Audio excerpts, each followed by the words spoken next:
চলতি মাসের শেষ সপ্তাহে মালদা জেলা জুড়ে অধিকার যাত্রা করতে চলেছে মিম। জানুয়ারি মাসে মালদায় বেশ কয়েকটি সভা করবে আসাউদ্দিন ওয়েসি। মিম বিজেপিকে সুবিধা করার জন্য বিহারের পর বাংলায় নেমেছে। একই সুরে সুর মিলিয়ে অভিযোগ তৃণমূল ও কংগ্রেসের। মালদা জেলার আসনের মধ্যে প্রায় 10টি প্রার্থী দিতে চলেছে মিম। ইতিমধ্যেই জেলায় প্রায় 20টি কার্যালয় খুলেছে তারা। কয়েকদিন আগে ওয়াকফ নিয়ে মালদা জেলা শাসকের দফতরের সামনে বিক্ষোভ দেখিয়ে নজর কেড়েছে তারা। মিমের জেলা সভাপতি রেজাউল করিম বলেন, তারা জেলার প্রায় প্রতিটি আসনে প্রার্থী দেবেন। মানুষের সাড়া ব্যাপক পাচ্ছেন তারা। বর্তমান শাসক দল মানুষকে ঠকিয়েছে, কংগ্রেসের কোনো অস্তিত্ব নেই। কংগ্রেস নেই মালদায়। মালদা বলে তো নয়, পুরো পশ্চিম বাংলায় কংগ্রেস চলে গেছে। অন্যান্য দলের ব্যাপার নেই, এখন যা আছে তৃণমূলের দুর্নীতির জন্য। তৃণমূল মানুষকে কথা দিয়ে কথা রাখেননি, তৃণমূল মানুষকে ধোঁকা দিয়েছেন। তার জন্য মানুষ বুঝে গেছে যে তৃণমূল সরকারের রাজনীতি অন্যভাবে রাজনীতি। দেখুন, যদি ওরা বলে যে কি আমরা বিজেপিকে সুবিধা পাইয়ে দেওয়ার জন্য করছি, তাহলে গত তো সবাই দেখেছেন, তো মানুষ দেখছে যে কি গত রাজনীতি তৃণমূল সরকার আজকে বিজেপিকে নিয়ে আসার দায় কে? তৃণমূল সরকার, উনি নিয়ে এসছেন। আমরা তো ছিলাম না। মিম তো মালদা বলে নয়, সারা পশ্চিমবাংলায় মিম ছিল না। তারপরেও বিজেপিকে সুবিধা কে পাইয়ে দিয়েছিল? তাহলে বিজেপি বি টিম হবে, তৃণমূল সরকার ভালো ফলাফল হবে। আমি কথা দিচ্ছি যে মালদার মধ্যেই এমন ফল কোনোদিন হয়নি, যা রাজ্য সরকারের যা দুর্নীতির জন্য যা ফলাফল হবে সেটা অমায়িক হবে। সারা ভারতবর্ষে বিজেপি নিজের ক্ষমতায় লড়ে। সেখানে কোন পার্টি মিম ছিম কি আছে, তাদের সহযোগিতা বিজেপির প্রয়োজন হয়। তৃণমূল আর কংগ্রেস মিলে এই একটা ন্যারেটিভ ছড়ানোর চেষ্টা করছে, যেটা বিজেপির হয়ে এরা কাজ করে। কিন্তু আমাদের কোনো দরকার পড়ে না।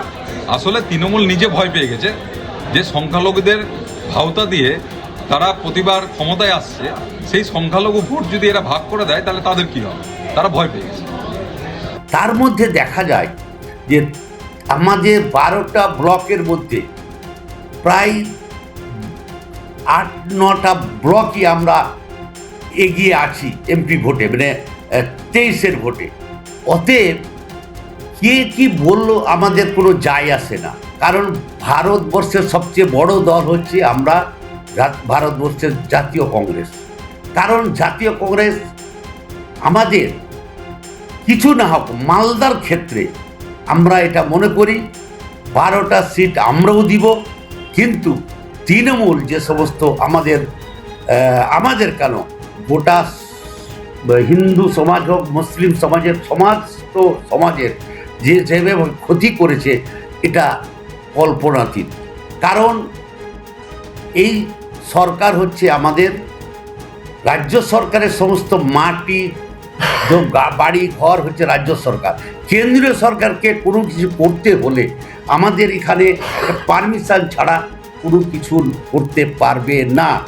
অতএব কেন্দ্রীয় সরকার থেকে আমাদের এই যে রাজ্য সরকার তৃণমূল সরকার আমাদের এখানে আছে, সেই তৃণমূল সরকার কিন্তু আমাদের যে সমস্ত ক্ষতিগুলো করেছে, হিন্দু সম্প্রদায়েরও সেরকম ক্ষতি করেছে।